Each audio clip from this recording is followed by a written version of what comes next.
Before I get into the video, I just want to tell you guys that this is a series premiere. This is the premiere of Gaming History 101. I will be talking about, I can't give any spoilers away, so if you don't want to know anything about the game I'm talking about, or whatever console I'm talking about, please click away right now. But if you want to stay right now, enjoy the show.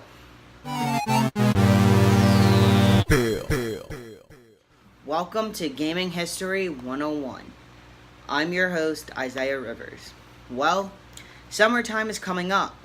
Of course, a lot of people have plans on going to the beach, or going to amusement parks, or going to press events, or spending time with their families. Of course, us gamers do that, but what us teen gamers are looking forward to is trying the game all summer. Of course, we have all this new and pimped up technology, but I want to take you guys back to the early 2000s. Where one of the hottest consoles came out, the Game Boy Advance. This is my Game Boy Advance. But why did this thing make such a big impact? Why did it take until 2001 to make such a console like this?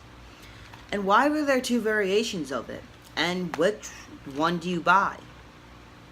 Well, let's find out.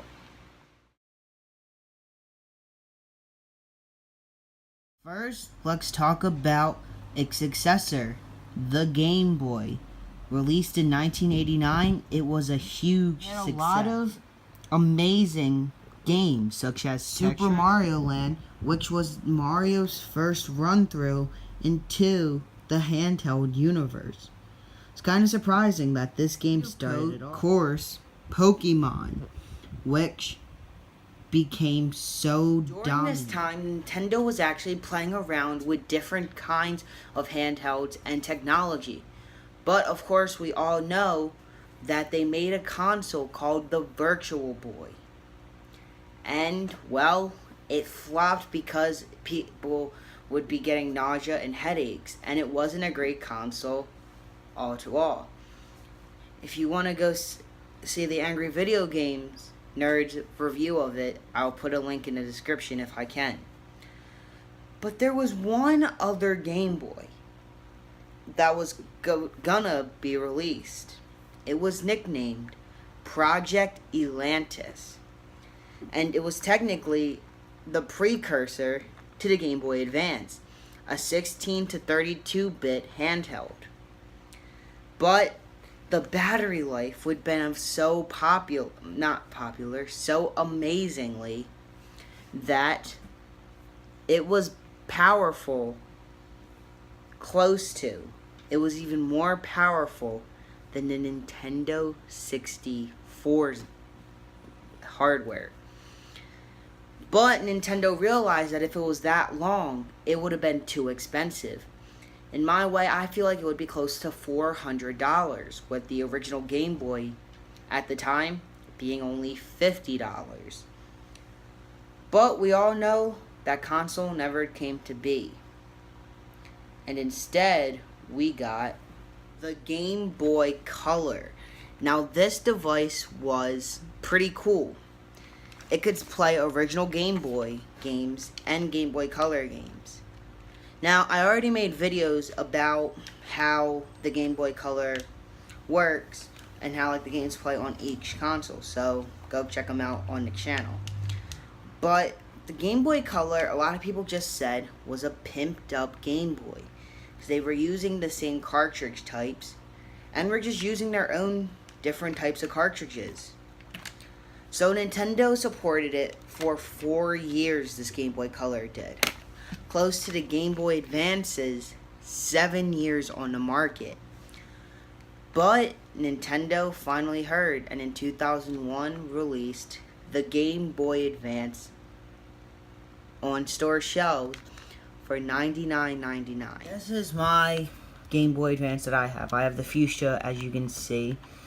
And before I show you what it could do, I'm going to give you a run through. So the Game Boy Advance, instead of it being like on this side, they gave you a longer screen and a new laid out design. So you had the D-pad, of course. On every single Game Boy had a D-pad. We didn't get an analog stick type until the Nintendo 3DS. We had the D-pad, start and select, B and A, and the newest feature, shoulder buttons. We had an L and an R. So for games like Mario Kart Super Circuit, you could play games on here. You could play games with the L and R triggers. But a lot of people were wondering, why do B and A instead of BAXY? I guess so they could just have it to the normal factor.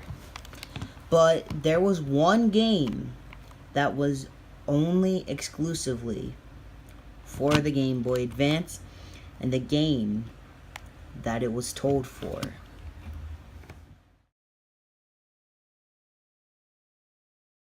When the Game Boy Advance initially released in 2001, we only got a couple good titles. But the two memorable ones were probably just Castlevania Advance and Super Mario Advance. Were probably the only two ones we got that were actually good for a launch title in 2001. But in 2002, Nintendo decided to finally put out the game the Game Boy Advance was known for and was talked about. Mario Kart Super Circuit. The first Mario on a handheld. Now, I didn't know this existed until 2018. But this was the first Mario Kart ever on a handheld. First, you might be thinking Mario Kart DS was. Mario Kart DS came out in 2004 or 5, and this came out in 2002. Speak the difference. Mario Kart Super Circuit was the very first game to this powerful to run on a Nintendo handheld. You had all your main characters, such as Donkey Kong, Peach, Bowser, Mario, and Luigi, Toad, and Wario. But of course, it could only go up to 8 players, and you couldn't have a link cable up to 4 players, like you could play with Mario Kart 64 and Double Dash at the time. But it did add link cable functionality. If you and a friend had the game, you guys could play together. But you can't really drift good in this game. L was for throwing your items or using your items, while when R was for drifting. But there are a couple other games just like the Game Boy Advance had in its library. We'll get to them later.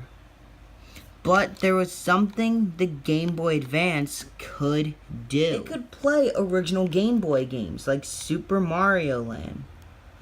You could play, if you had original Game Boy or Game Boy Color cartridges, you could play on them. So such games as Super Mario Land on the original Game Boy would run on a better console. And the graphics were better too. But you could also play Game Boy Color games. Mario Brothers Deluxe is a Game Boy Color game that you could play on this console. And it ran phenomenally. The colors were right on spot, speaking of that, this is a Game Boy Color game. But Nintendo wanted to be something awesome.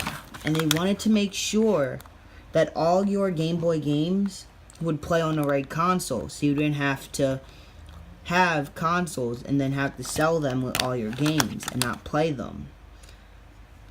And that was a very smart part in Nintendo's company and Nintendo's name of having backwards compatibility. This was the first time since the Game Boy Color where you could play all your Game Boy games. The Game Boy Advance was an automated smash hit. But one problem was the screen was not backlit. So in late 2002 to early 2003, Nintendo released their newest handheld, a revamped Game Boy Advance, the Game Boy Advance SP. Now, the Game Boy Advance SP is the better Game Boy Advance, so if you had to pick up any Game Boy, I would go with the SP. But there are two different versions of it.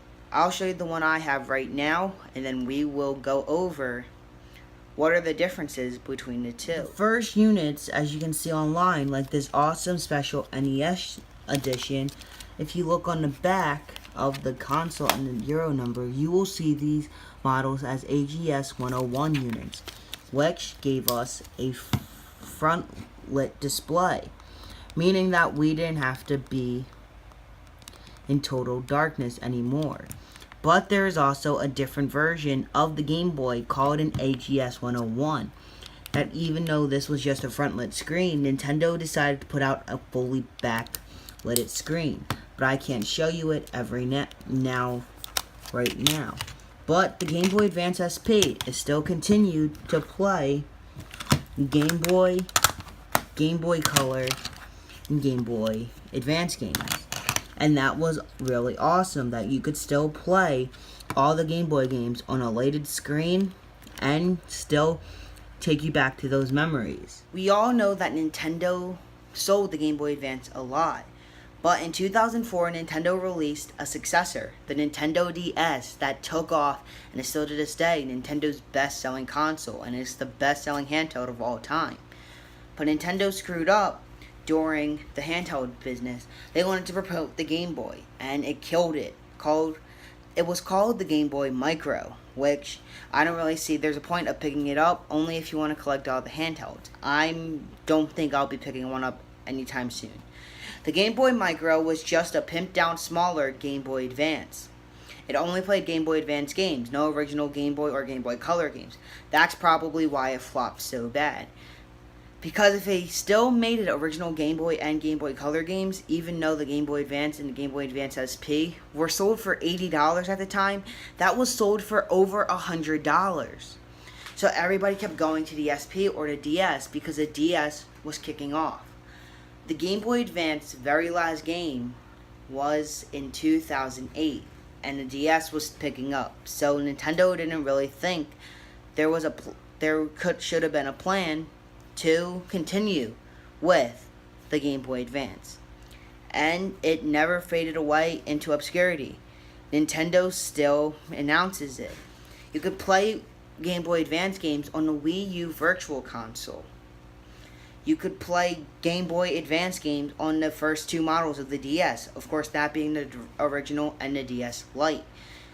But in the Virtual Consoles on both the 3DS and the Wii U, you can't play GBA games on a handheld like they are supposed to meant to be. That concludes the very first episode of Gaming History 101. I'm sorry if the video quality of me showing you the game support and me playing the games wasn't that good. But until I figure out how to edit and how to put my games on to YouTube and how to actually stream them like that, I'm sad to say that that's the only way I could show you guys the games right now. But I'm hoping you guys enjoyed it, and I gave you guys a little in-depth on the Game Boy Advance.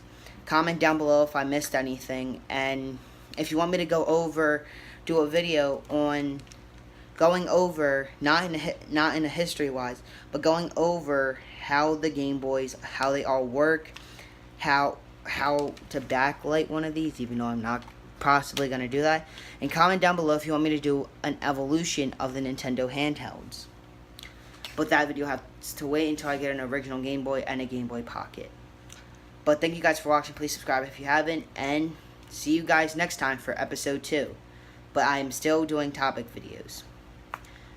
Thank you for watching, and good night.